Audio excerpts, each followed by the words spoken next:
Hi everyone!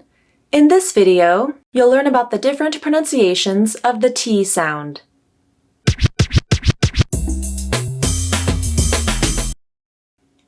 You may be thinking, the T sound, that one's easy. But hear me out. There are 3 ways that Americans pronounce this sound. It may take you a while to perfect all 3 pronunciations of the T sound, and that's okay. The goal is to increase your awareness of the sounds so that you can begin to hear them when you talk to native speakers. Once the awareness is there, you'll be able to use them. The first way to make a T is called the true T, or the released T. And it's probably the way that you learned how to pronounce it. T, t, t. Your tongue tip comes up to the roof of your mouth behind your front teeth. You build up some air behind your tongue, and then you quickly drop the tongue down to release the sound. T, t, t. You use a true T at the beginning of a word, like in time and take. You also use it at the beginning of a stressed syllable, like in Italian and attach. The true T is represented by this symbol in the International Phonetic Alphabet. The second way to make a T sound is called the flap, where the tip of your tongue flaps up to the roof of your mouth to make contact, and it sounds like a light D sound. Ra, ra, ra. This is similar to the R sound in other languages. The flap T is quick. Your tongue just comes up to the roof of the mouth to quickly make contact and then comes right back down.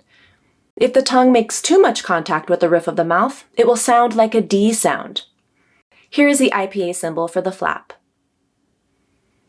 You use a flap when T occurs between vowels in unstressed syllables, like in the words butter, Italy, and water.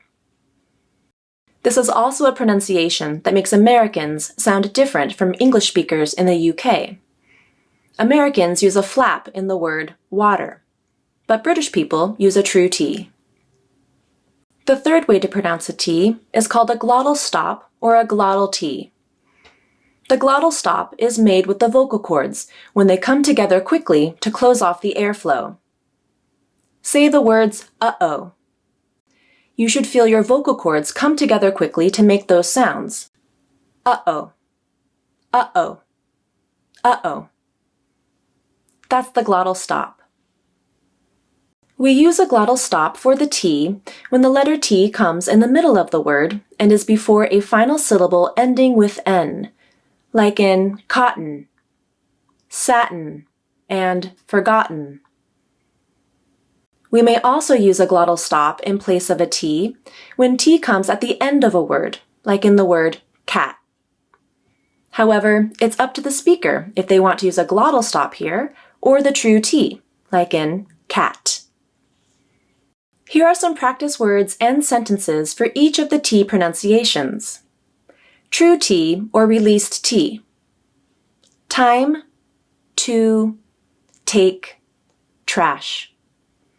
It's time to take out the trash.